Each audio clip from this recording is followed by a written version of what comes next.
ഈശോ മിശിഹായ്ക്ക് സ്തുതിയായിരിക്കട്ടെ. ഈശോ സ്നേഹിക്കുന്ന പ്രിയ സഹോദരങ്ങളെ, അപ്പസ്തോല പ്രവർത്തനം 1-ാം അധ്യായം 8-ാം തിരുവചനം നമ്മുടെ ജീവിതങ്ങൾക്ക് ഒരുപാട് ഉഷാറ് നൽകുന്ന, പ്രത്യാശ നൽകുന്ന തിരുവചനാണ്. പെന്തക്കോസ്ത് തിരുനാളിന് നമ്മൾ ഏറ്റവും അടുത്തൊരുങ്ങുന്ന സമയമാണ്. നൊവേനയൊക്കെ ചൊല്ലി പരിശുദ്ധാത്മാവെ എന്നിൽ വന്ന് നിറയണമേ എന്ന് ആഗ്രഹിച്ച് പ്രാർത്ഥിക്കുന്ന ദിനങ്ങളാണ് ഇനിയുള്ള ദിവസങ്ങള്. ഇനിയുള്ള നമ്മുടെ എല്ലാ ടോക്കുകളും പരിശുദ്ധാത്മാ അഭിഷേകം നമ്മളിലേക്ക് നിറയാൻ നമ്മെ സഹായിക്കുന്ന ടോക്കുകളായിരിക്കും. ഈ ഒരു 9 ദിവസം നന്നായി പ്രാർത്ഥിച്ചൊരുങ്ങി പരിശുദ്ധാത്മാവിനാൽ നിറയപ്പെടാൻ വേണ്ടി നമ്മുടെ ഹൃദയങ്ങളെ, മനസ്സിനെ, ശരീരത്തെയൊക്കെ നമ്മൾ വിശുദ്ധീകരിക്കണം. കർത്താവ് നമ്മളോട് ആവശ്യപ്പെടുന്ന കാര്യങ്ങൾ ചെയ്ത് നമുക്ക് തമ്പുരാന്റെ ആത്മാവ് നമ്മെ നയിക്കത്തക്ക വിധത്തിലുള്ള ഒരു ജീവിത പരിവർത്തനത്തിന് കർത്താവ് നമ്മെ ക്ഷണിക്കുകയാണ്. പ്രിയ സഹോദരങ്ങളെ, അപ്പസ്തോല പ്രവർത്തനം 1-ാം അധ്യായം 8-ാം തിരുവചനത്തില് കർത്താവിന്റെ ആത്മാവ് നമ്മോട് തിരുവചനങ്ങളിലൂടെ വളരെ വ്യക്തമായിട്ട് പറയാണ്, പരിശുദ്ധാത്മാവ് നിങ്ങളുടെ മേൽ വന്നു കഴിയുമ്പോൾ നിങ്ങൾ ശക്തി പ്രാപിക്കും. ജെറുസലേമിലും യൂദയായാലും സമരിയായാലും ഭൂമിയുടെ അതിർത്തികൾ വരെയും നിങ്ങൾ എനിക്ക് സാക്ഷികളായിരിക്കുകയും ചെയ്യും. പ്രിയ സഹോദരങ്ങളെ, സാക്ഷിയാവുക എന്ന് പറയുന്നത് അത്ര എളുപ്പമുള്ള കാര്യമല്ല. ഇപ്പോ ഒരു കർത്താവ് ജീവിച്ചിരുന്ന അതുപോലെ തന്നെ ഞാൻ ഈ ഭൂലോകത്ത് ജീവിച്ച് കാണിക്കുമ്പോഴാണ് ഞാൻ കർത്താവിന്റെ സാക്ഷിയാവുക. കർത്താവ് പലവട്ടം പഴയ നിയമത്തിലൊക്കെ നമ്മൾ വായിക്കുന്നുണ്ട്, നിങ്ങൾ എന്റെ സാക്ഷികളാണ്. കർത്താവ് പറയണത് നിങ്ങളെ കണ്ടു കഴിയുമ്പോ, നമ്മളൊരു സംഭവത്തിന്റെ സാക്ഷ്യം പറയണമെങ്കിൽ നമുക്ക് അതിന്റെ എക്സ്പീരിയൻസ് ഉണ്ടാവണം. കർത്താവിനെ കണ്ടതും അനുഭവിച്ചതും കർത്താവിന്റെ കൂടെ നടന്നതുമായ എക്സ്പീരിയൻസ് ഉണ്ടാവണം.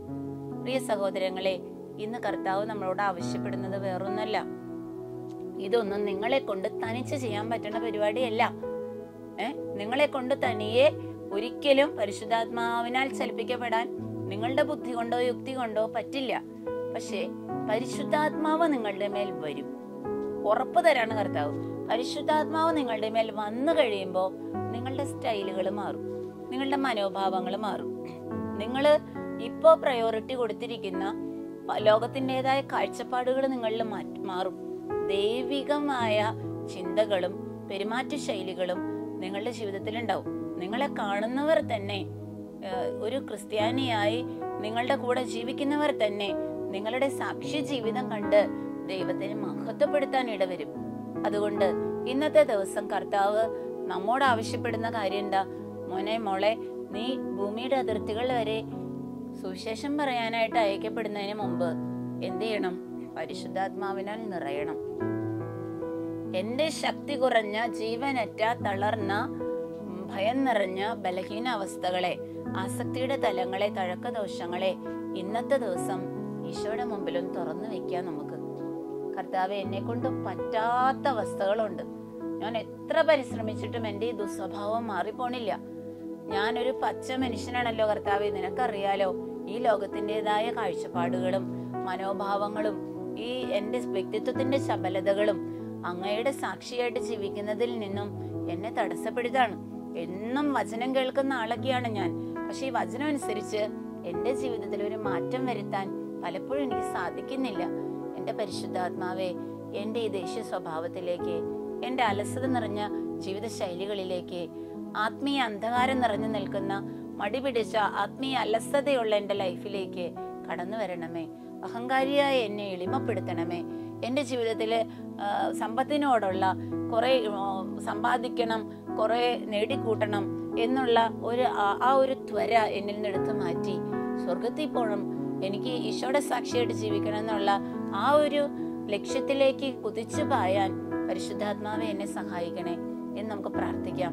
ഇന്നത്തെ ദിവസം കുറച്ചു നേരം പരിശുദ്ധാത്മാവിന്റെ കൂടെ നമുക്കായിരിക്കാം. എന്നിട്ട് പ്രാർത്ഥിക്കണം, എന്റെ പരിശുദ്ധാത്മാവെ എന്നിൽ വന്ന് നിറയണമേ. ഇപ്പോ എനിക്ക് വേണ്ടത് എളിമയാണെങ്കിൽ പ്രാർത്ഥിക്കണം, എളിമ എന്നിൽ നിറച്ചു തരാൻ പരിശുദ്ധാത്മാവെ എന്നിൽ വന്ന് നിറയണമേ. അല്ലെങ്കിൽ ശാന്തതയാണ് നമുക്ക് ആവശ്യം. ശാന്തതയുടെ അരൂപിയായ പരിശുദ്ധാത്മാവെ എന്നിലെ ശാന്തത നിറച്ചു തരണമേ. അങ്ങനെ എനിക്ക് ഏത് മേഖലയിലാണോ പരിശുദ്ധാത്മാവ് നിറയണമെന്ന് ആഗ്രഹിക്കുന്നത് പരിശുദ്ധാത്മാവ് നമ്മളെ കാണിച്ചു തരുന്നത് ആ മേഖലകളെ ദൈവത്തിന് മുമ്പിൽ സമർപ്പിച്ച് ആ ഒരു വീക്ക്നെസ്സിലേക്ക് പരിശുദ്ധാത്മാവ് വന്ന് നിറയാൻ വേണ്ടി പ്രാർത്ഥിക്കണം. ഇപ്പൊ ദുർഗുണം, ഇപ്പൊ ക്ഷമിക്കാൻ പറ്റാത്ത അവസ്ഥ, പെട്ടെന്ന് അരിശം വരുന്ന ഒരു സ്വഭാവമാണ് എൻ്റെ ഉള്ളിലുള്ളത്. അപ്പൊ നമ്മൾ പ്രാർത്ഥിക്കണം, ശാന്തത കിട്ടണം എൻ്റെ ലൈഫിൽ, ക്ഷമിക്കാനുള്ള കൃപ കിട്ടണം. ക്ഷമയുടെ അരൂപിയായ പരിശുദ്ധാത്മാവെ എന്നിൽ വന്ന് നിറയണമേ. ഇതായിരിക്കണം ഇന്നത്തെ മുഴുവൻ പ്രാർത്ഥന. ഓരോരുത്തരുടെയും ജീവിത ശൈലി, സ്വഭാവത്തിന്റെ പ്രത്യേകതകൾ അനുസരിച്ച് നമ്മളെ അലട്ടുന്ന പ്രധാന ദുർഗുണം ഏതെന്ന് കണ്ടെത്തി അതിനെതിരെയുള്ള നന്മ പരിശീലിക്കാൻ പരിശുദ്ധാത്മാവിനെ നമ്മുടെ ജീവിതത്തിലേക്ക് ഇന്ന് നമുക്ക് ക്ഷണിക്കാം. നമുക്ക് പ്രാർത്ഥിക്കാം. പരിശുദ്ധാത്മാവെ എൻ്റെ ഉള്ളിൽ വന്ന് നിറയണമേ. പരിശുദ്ധാത്മാവെ എൻ്റെ ഉള്ളിൽ വന്ന് നിറയണമേ. പരിശുദ്ധാത്മാവെ എന്നെ നിയന്ത്രിക്കണമേ, എൻ്റെ കൂടെ നടക്കണമേ. എന്നെ ജീവിതത്തില് സ്വർഗം മാത്രം മുന്നിൽ കണ്ട് ജീവിക്കാൻ തക്ക വിധത്തില് എൻ്റെ സ്റ്റൈലുകളെ മാറ്റണമേ.